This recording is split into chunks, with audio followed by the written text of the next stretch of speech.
Welcome back to Absolutely. My name is Benny. That is Sal. And we get together on a regular basis talking about all the rumors and stuff going on in the world of comic book movies and video games. Yeah. Today, we're talking about the new DC Universe and Harley Quinn. Yeah, this is interesting because I never heard this, so I'm happy to talk about it. Okay. So what came out is James Gunn came out, and I don't have the exact statement here, but gist of what he said was that he would love to work with Margot Robbie again. Mm-hmm. He's not against her coming back for Harley Quinn. Was not a definitive. He wanted to hire her, but he wasn't against it. Right. Well, I mean, John Cena's Peacemaker in his universe. And he did the Suicide Squad, which is probably going to be mostly incorporated in. There's no way they're going to throw that out. Yeah. So I would like to say the only downside is when Margot Robbie was approached about returning to be, she was asked her thoughts on, what's the name? Lady Gaga is playing the Yes, Lady Gaga's playing Harley Quinn in the Joker 2. And she said that she is perfectly fine moving on from the role. She would prefer to create a role and turn Harley Quinn into something that any actress could play. That's fair. I mean, like, it's not yours anyway, Margot, but it was never yours to begin with. Yeah, like you got to play her as well, but like other people can. I mean, Arlene Sorkin technically. I was trying to think of the name. I was gonna say Tara Strong, but I'm like, it's not Tara Strong. Tara Strong doesn't do. She used to though. I thought Arlene Sorkin was the first one though. Arlene Sorkin's the first one. Tara Strong took over for a number of different versions. I think in the Arkham series, that's when she first started doing it. In any case, many people have done Harley Quinn before Margot Robbie. It's kind of like the Batman situation where everyone has a favorite Batman, everyone has a preference on their Batman, but there's a multitude of Batmen. Yes, that's and right. None of the guys who have played Batman are the definitive Batman, except Kevin Conroy. Except for Kevin Conroy, 100%, no arguments there. Yes, correct. But yeah, man, I mean, like, look, I think Margot Robbie is a fantastic Harley Quinn. I loved seeing her in all the movies she plays Harley Quinn in, and that includes Birds of Prey. I didn't really care for Birds of Prey, but I didn't hate it, and I also and I loved her in it.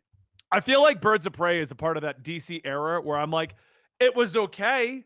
It exists. It was nothing special, though. Nothing that made me be like, oh my God, DC is winning it finally. So. No, but I did like, there are things I liked. I liked Ewan McGregor. I liked Margot Robbie. Like, these are things I liked about I did like movie. his black mask. His black mask was interesting. It's kind of fun. Yeah. It's and it proves that you can do completely extensive reshoots and still make it work. But yeah, man, I don't know. I on one hand, I'm not thinking at all about Joker in the new DC universe because I can't even imagine who the next Batman's going to be because, you know, we got a new DC universe that will run concurrently with a solo new Batman universe. Like, have you thought about this? The fact that there's going to be 3 actively going Jokers. Right. They're going to do a Joker 3 with Joaquin Phoenix. That's going to happen. Right. No question. We've already established the Joker in the Batman. Is it a thing? He's in the movie. And there's no, if they were smart, we wouldn't have Joker in the DCU, the new one coming out. Yeah. Until they're just done with these other 2 guys. That's a good idea. Like, new Joker after those Jokers are done. Because, I mean, look, Joaquin Phoenix isn't going to do... give Sebby credit because he made me think about it, but he didn't say it. Or what if this becomes the 3 Jokers plot? And that's how we get in Multiverse in the DCU. I mean, that is the best solution for your 3 Jokers if you were going to do them, because then you deliberately exclude Jared Leto. Right? Because you just missed the cutoff day, Jared. I'm sorry. We just cast the new Joker, and that makes it 3 Jokers. You'd be a 4th Joker. It's and not that's 4 insane. Jokers. There's not no 4 4 Jokers. There's no 4 Jokers, Jared. Go be in Tron 3. Or Morbius 2. It's like, was he in Tron? No, he's not. But they're making a Tron 3, and he's going to be the lead or something. And I'm like, why are you ruining Tron? for both fans of that franchise, me and like my buddy Ethan. Like, are you kidding me? Hey, I'm the 3rd fan. Okay, because I do love me some Tron Legacy. But anyway, we're not here to talk about Tron Legacy. Or Jared Leto. Or Jared Leto, for that matter. We're never here to talk about his Jared Leto. Joker got 10 minutes totaled out in the entire Snyderverse. Good. But yeah, man, I think that a DC Universe Harley Quinn makes sense to establish fresh. Like, I get it. So you don't think Margot Robbie should? Because we're already going to get some carryover. I mean, regardless, I really think we already know Amanda Waller's probably carrying over. No question about that. That's We right. already know Peacemaker's going to carry over in some form. Absolutely. Yep. I forget what character she plays, but James Gunn's wife is going to carry over. Yes, that's absolutely true. Harcourt. Yep. Yep. So we already know 3 are just going to carry over. There's no way Peacemaker and its supporting cast is not. Well, the fact is, everyone that James Gunn works with will carry over, but James Gunn technically worked with Margot Robbie, but he inherited her from the previous franchise, and also she's a household name. Why wouldn't you? Yeah. But it's not like James Gunn staple. You know, it's not like after they made the Suicide Squad, he suddenly put Margot Robbie in Guardians 3 or any other project. Like, it was just her being there. Hell, she didn't even come back for Peacemaker. So it's like, which I was surprised. I thought she'd get a cameo. It's disappointing. I am going to say real quick, our chat brought up Blue Beetle, but I am going to state the things James Gunn has said is that, Blue Beetle, The Flash, and other things are going to carry over if they do well. Yep. But the beginning of my universe is Superman Legacy. So all of that stuff that he was trying to make you go see before he actually took over, I'm just not counting until we get confirmation they're actually carrying over. Because how are you going to start your universe of Superman Legacy, but then Blue Beetle came out in the middle of the Snyderverse finale and right before Aquaman came out, closing out the Snyderverse? Oh yeah, no. It's just, it's going to be weird. So like Blue Beetle is one of those things where it's like, if we ever decide we're going to put Jaime Reyes in the DC universe, it will be the same Jaime Reyes, but we're not going to be making any more Blue Beetle movies. Right. I feel like they should just go back to making sub-tier movies. Yes. Because that's the problem with Blue Beetle is made for TV. Yeah. Go back to making some lower budget movies and get out characters like Blue Beetle and stuff. Yeah, Blue Beetle, it's funny. Blue Beetle didn't look like a TV movie. It looked like a movie from 2012, which is fine, It looked like they didn't spend $600 million on a friggin' Blue Beetle movie and just lose their shirt. They still did, but I digress. I feel like you're absolutely right. I thought they only spent like 100. I thought the budget was low. It was cheap. It was low. Yeah. They still didn't make their money back. Well, no, that wasn't going to happen at all. None of those DC movies did. That was never going to happen. I mean, that's insane. Dan and I just looked at it, actually. It's interesting because I just did that video, the problems with the DCEU. So we went through it all. And Dan found a chart. Ever since Aquaman in 2018, all of the movies have just done even kill. Like, this last year, everyone's like, oh my God, it's dead because he announced it. No, they were all doing terrible ever since Aquaman. Right. Aquaman peaked, and then they all went down. That's an important distinction to make because I can imagine people saying, like, I mean, I know a lot of folk who are talking about how, like, James Gunn announcing that the DC universe is basically over and that this new thing is beginning really hurt every other movie that came out after that announcement because people were not seeing the movies out of some kind of like feeling of, well, it doesn't matter, they're not canon, which I imagine, you can't have it both ways. You can't have whole box offices decimated by audiences thinking they don't matter and aren't canon, but also that movies are hurt by audiences' unfamiliarity with that concept. Like people say all the time, honestly, like, people wander in a movie theater and go, which one is this? How many do I have to watch? I don't even know what universe I'm in. Like, so the audiences I've never overheard that discussion. No, never. But like, so, but according to the commentators, like audiences are that, but they're also like devoutly connected with the canon. It's funny because looking at that chart and seeing every movie ever since Aquaman basically did the 200 to 300 million marker. Yeah. With Black Adam going high to 400-ish, a little shy. And then like, I think one of them went down to 100. I think it was Blue Beetle. Yeah. Overall, they all kind of even killed out, which made me, because I also thought that too, but it also made me realize how many people, normies, do you think saw the James Gunn announcement to begin with? Exactly. That's true. My mother is not going online to be like, I wonder what's happening with the DC universe. No, my mother is going, no, Blue Beetle doesn't look fun. And that's that. Like, right. Or they do think it's fun, and maybe they'll be like, so do you think Batman's going to show up in this one? Maybe, but probably not. No idea that there was. I mean, I just told off the air a story about an investment people that were hitting me up and asked what I expect to be going on if I feel the market's oversaturated. To which my response was, it's not oversaturated. Just no one cares right now. That's right. You need to make them care. They need to feel invested. They need to feel like they're getting in the ground floor or something. something. It's like New 52. Yeah. Like New 52 was a mixed bag critically, but commercially very successful because people were like, "Oh, number 1, I'm in." Think about that for a moment. Okay, Endgame comes out. Yeah. Phase 4 and 5 are like 50 hours long. Right. You missed one show, you feel like you missed everything. They stop. Yeah, yeah.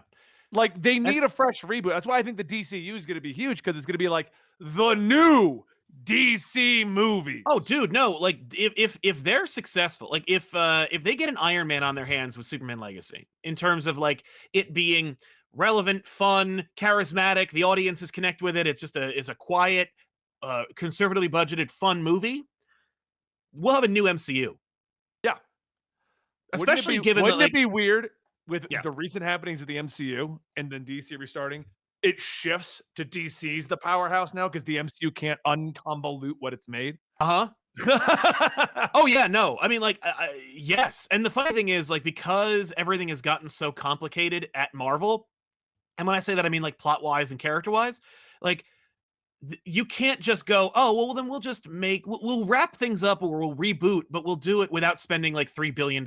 You simply can't. Like, you can't make Secret Wars without doubling the budget of Endgame. You're not wrong. So like you would have to be able to go, well, just hang in there because we're gonna get back to making like $80 million superhero movies after we spend $500 million to make the reboot movie. Like, there's no. I'm actually surprised with the recent happenings and the recent failings of the MCU that there hasn't been some talk of just doing the DCU style. Like, we're just gonna start over. We're just gonna start over. I mean, like, I you could tell that like the people at Marvel have not learned any lessons about like how this works or what is successful, because they keep making the same like blunders. I remember like very early on when they were like, "Oh, ladies and gentlemen, our new Doctor Strange has to be Benedict Cumberbatch because no one knows who Doctor Strange is, but they do know who Benedict Cumberbatch is." Right. Yeah, when you do that, you're essentially saying like, we need to have star power. And if you have star power, that means that the star has control over like the narrative, the movie, and the direction. And so they have a greater stranglehold on the budget as well. Like, if you have like a nobody, a no name as your lead, and you successfully as a Hollywood executive convince them it ain't about you, it's about the brand. Right. Then you can put them in like 7 movies and you can do all these different things. I mean, Robert Downey Jr., I think, is the only one that is like synonymous with Iron Man at this point. Absolutely. Like, no, we would never accept another Tony Stark, but that didn't even get his movies to blow up outside of that.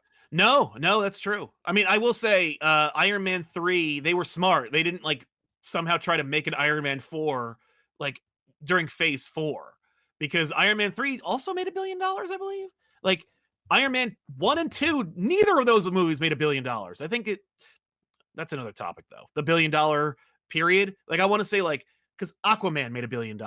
Iron Man 3 made $1 billion. Aquaman making $1 billion still boggles my mind. Yeah, but I think I want to say there's like it was a sweet spot of like, that was the height.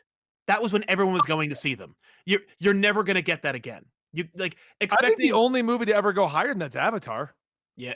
But isn't that because they made them all 3D movies? Yeah. They built in an extra fee to the movie. Like, the movie cost twice as much because you had to get the 3D glasses. Yeah, for those who don't know, that's how Avatar initially, the first one, got its numbers. All the movies cost double. Yeah. And I mean, it was a phenomenon. People were talking about it. Like, it was a big deal. And it was like, it was a big deal when it came out, but it was mostly about the technology. It was not about the story. It's funny because if you look at it, Avatar 1 and Avatar 2 are in the $2 billion marker. Yes. Avengers Endgame is there. Yep. Titanic. Mm-hmm. I remember that was a big deal when it came out. Hell yeah. I just remember being young enough that the only thing that really made me interested was like, they're gonna let my mom and dad are gonna let me see this movie, and Kate Winslet shows one boob. That's funny. I just remember that's how young I was when that came out. Like, that was all I cared about. Like, yeah, they're gonna let me go see this movie because it's historically accurate, and I get to see one. I get to see some boobs. No, not boobs, not plural. One. I think I was making out during Titanic. But then it was Star Wars. And everything else is like Spider-Man No Way Home didn't break $1 billion. It did 1.9. Jurassic World did 1.6. The Lion King did 1.6. Yeah. The original Avengers is 1.4. So, yeah, no, it's uncommon to hit that high. And it should be uncommon. It should Iron be Man unexpected. 3 did 1.2. You are right. Right? Like, no, Iron Man 3 is the only one. And it's like, that's fine, but, don't expect it and don't hinge your franchise on it. Like, don't be like, I didn't realize Captain Marvel is the Made $1 31 highest grossing film of all time. Can you believe that? The amount of people that shit on that movie, I'm not even a huge fan of that movie, and it did 1.2 billion? Right? Like, yo, you might hate it, but you went to go see it. Yeah, everyone went to go see it. Yeah. But yeah, Margot Robbie. So yeah, I mean, like, I think it's a good idea. I mean, like, Margot Robbie is a producer. She has her own production company. She's busy as hell. Like, she doesn't need to be Harley Quinn anymore. I don't think it's really that sad to lose her as Harley Quinn. I think it's actually a great opportunity for them to make a new Harley Quinn if they're going to start in the new universe, especially if we're going to get a new Joker as well, or, a third Joker or a new third Joker. So, good for her. She's an amazing actor. I'll be happy to see her in everything she does, up to and including any Harley Quinn appearances. But, it's fine. Yeah, I'm not against swapping her out. She's one of the few people in the original DC that I was like, no, I'd like them to stay in the role. But I also understand the idea of like, we really should have reboot as much as we can. I completely agree. I think like the success of the DCU is going to be like the important, like, not asking... the multiversification of superhero movies, I think, really hurt it. And because I think that people are more excited. I think people genuinely, in their heart of hearts, are more excited about seeing the new hero and about how they're going to do it versus, is an old version of the hero going to show up in this? Yeah. And that has a very heavy asterisk, except for Spider-Man. Because the Tobey Maguire of it all was a phenomenon. Like, people legitimately pooped their pants when Tobey Maguire appeared in Scream. Like, I don't know if that... Where's your sources? My sources are the theater I was in and the like level of like just gnashing of teeth and screaming. A man literally stood up in the theater when Tobey Maguire appeared on screen, pointed and screamed at the top of his lungs that he was the GOAT, that no one else is better, FMCU, all this stuff. It just lost his effing mind. I can imagine he also probably pooped his pants as well. It's funny because all the other attempts at making the multiverse and all this other crap, for the most part, they've all been pretty confusing to your general Joe Schmo, like when they try to do things with it. Yeah. But Spider-Man made it work, and the Loki show made it work. Yes, it did. And nothing else has managed to make it work, other than maybe Across the Spider-Verse. But I would argue that the latest movie's kind of getting a little convoluted with it. The latest movie has like the lucky thing about the Spider-Verse movies is that they only have one more to go. Yeah. Like they can actually, they get to do something that the MCU can't. End. Like, they can end and they can pull out all the stops when they do. Like, you can have like 700 more Spider-Men in it, as long as it like concludes and gives Miles a like yay ending. Like, people are gonna be in for it. It's gonna be a success. All right, well, that's today's talk. I hope you guys enjoyed. I'm Benny. That is Sal. Check out Comic Story and check out Comic Pop. We'll see you guys next time right here.